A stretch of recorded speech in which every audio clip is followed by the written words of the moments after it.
There are moments in life where we find ourselves standing still, or at least, it feels as though we are standing still. Not physically, of course, because that would imply a sense of inertia, which is something we experience quite frequently in daily life. But it's not just the act of standing still that concerns us, it's the moments in between the moments. The spaces that seem to stretch, grow, expand, and contract, like some sort of invisible force at play. And we wonder, don't we? We wonder what it means, or if it means anything at all. It's strange to consider, really, how much of our lives revolve around the passing of time, yet so little of it seems to matter. The ticking of the clock, the rustle of papers, the soft hum of machines in the background. These things are the pulse of our existence, but what is the nature of that pulse? Is it just a heartbeat? Or is there something more to it? And when it stops, or when it feels as if it stops, what then? We, as people, are built of moments. We are stitched together by fragments of conversations, half-formed thoughts, and glances that last a second too long. These fleeting exchanges, though they might seem insignificant in the grand scheme, are the very essence of what we are. But isn't that curious? What makes us cling to these fragments, these loose ends? Perhaps it's because, despite everything, the fragments are all we really have. Some say that in the quietest of moments, the loudest truths are revealed. And yet, how often do we find ourselves in these quiet moments? How often do we truly allow ourselves to experience them? Instead, we are constantly preoccupied looking for something. Looking for meaning, or purpose, or direction, or perhaps just a bit of respite. But then, one might ask, what is it that we are seeking respite from? Is it from the quiet, or is it from the chaos? Is there a difference between the two? Can we even tell the difference when we're wrapped up in the middle of it all? It's easy to confuse the two, you know. We think we are running from one when, in truth, we are running toward the other. But there is no clear path, is there? We circle back upon ourselves, time and time again, not because we are lost, but because we are looking for something we might never find. But why keep looking? What is it that drives us forward when all signs point to the fact that there is, perhaps, nothing to find? Some say it's the journey that matters, not the destination. A lovely sentiment, isn't it? But what if we're not on a journey at all? What if we're just walking in circles, going nowhere in particular? What if that is the journey, in and of itself? Think of a thought that doesn't want to be caught. Think of it as it slips away from you, like water running through your fingers. It's there, and then it's not. And yet, the very act of trying to catch it or pursuing it only strengthens its evasion. And perhaps that is where we find the crux of it all, the point of tension, in the chase. In the movement, is it enough to move? Is it enough to keep moving, even when the direction seems uncertain? The answer might be yes, but then again, maybe it isn't. It's hard to say. What we do know is that we are here, now, here in this space, with our thoughts and our questions, and our half-formed ideas. And as we sit in this space, these thoughts swirl around us, like the motion of wind in trees, always present, but never quite tangible enough to grasp. They are like those tiny fragments, each one a fleeting bit of meaning, a whisper of something that might or might not matter. But it does matter, doesn't it? It matters that we're here, in this moment, questioning everything and nothing all at once. Because that's what we do, isn't it? We question, we wonder. We search for patterns, even when they don't exist. But if there's one thing we know for sure, it's that everything shifts. Everything changes, and yet, we're still here. Here in this constant flux, always trying to hold on to something. But what if there's nothing to hold on to? What then? What happens when the very act of holding on becomes its own form of distraction? When the need to grasp, to control, to define, becomes more important than the undefined space around us? There's a tendency, of course, to fill the silence, to speak, to fill the gaps with something, anything, that can occupy the space. But why? Why does the silence need to be filled? What's wrong with simply letting it exist?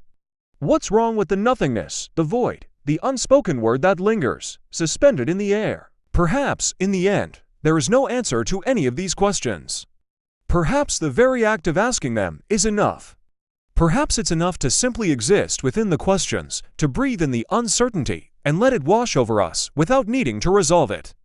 To move through time, not with the expectation of finding an answer, but simply with the awareness that we are here questioning, wondering, existing. And that, in itself, is a kind of answer, isn't it? And so, we linger in the spaces where answers don't reside, in the gaps where the noise fades to nothingness. It is almost as if nothing needs to be said, as if saying something would disturb the stillness. But here we are, talking, always talking, filling the air with words. Why do we do that? Why is there this relentless urge to fill every moment with sound? As though silence might crack under the weight of our absence. But silence isn't something that breaks, is it? It is something that simply is. And in its purest form, it holds everything, every thought, every word, and every breath, suspended within it. In this silence, there is space for all of it. And maybe, just maybe, it's the space that matters more than what occupies it. We can sit and look out at the world, unable to pin it down, unable to place it into a neat box. It's this vast, chaotic entity that moves in its own rhythm, yet we watch, we observe. We wonder, as though we are separate from it. But are we? Are we truly separate from the world around us, or do we simply believe we are, because we cannot see the connections that bind us to it? The wind blows, the leaves fall, time continues to pass. And yet, here we are, in this moment, asking why. But perhaps that's the wrong question, isn't it? Perhaps instead of asking why, we should ask what. Not what is happening, but what is not happening.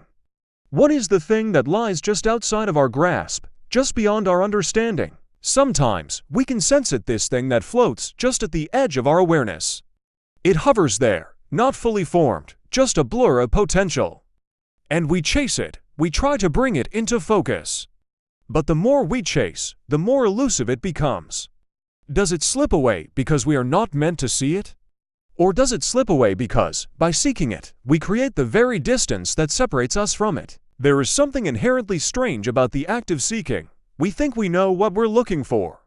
We think we have a clear vision of it in our minds, a destination, a goal. But when we arrive, it's always different from what we imagined. Sometimes it's better, sometimes worse, but it's always different. And in that difference, there is a kind of truth. Not the truth we sought, but the truth we needed to find. And isn't that odd to think that we might be searching not for what we want, but for what we need even when we don't know what that is? It's as though we are guided by an unseen hand, a force that pushes us forward, nudging us in directions we didn't choose, taking us to places we didn't expect. We think we're in control, but perhaps control is just another illusion we hold on to. There is a certain kind of freedom in surrendering that control. It's not the freedom we might imagine, though. It's not the kind that comes from the absence of responsibility or obligation. It's the freedom of releasing the need to understand, to figure it all out. It's the freedom of existing in the chaos without the constant urge to make sense of it. But then, of course, there's always the question of how long we can exist in this state. How long can we drift without purpose, without meaning, without any clear destination? And yet, drifting is its own kind of journey, isn't it? Sometimes the act of moving forward, no matter how aimlessly, provides us with the answers we never thought to ask. What would it be like, I wonder, if we stopped chasing altogether? If we simply let ourselves be without the pressure to find something, or prove something, or achieve something? Perhaps in that stillness, something would reveal itself. But even then, what would we do with it? Would we be content to simply know that it is? Or would we try to mold it into something we understand? There is a strange paradox at play here. The more we try to grasp, the more elusive it becomes. And yet, when we stop grasping, we find ourselves held by something far greater than we could have ever imagined. It is a subtle shift, a change in perception. And maybe that's the key to it all, shifting our perception of what it means to have, and to not have, to be, and to not be. But even then, it is unclear if it matters. Does it matter? Does any of this matter in the grand scope of things? Maybe it does, and maybe it doesn't. Perhaps there is a bigger picture, one that we can never fully see, and we are simply players on the edge of the canvas, unaware of the full masterpiece. And so, we are left here, not knowing, not understanding, but still existing. Still moving, still questioning, still wondering. And isn't that, perhaps, enough?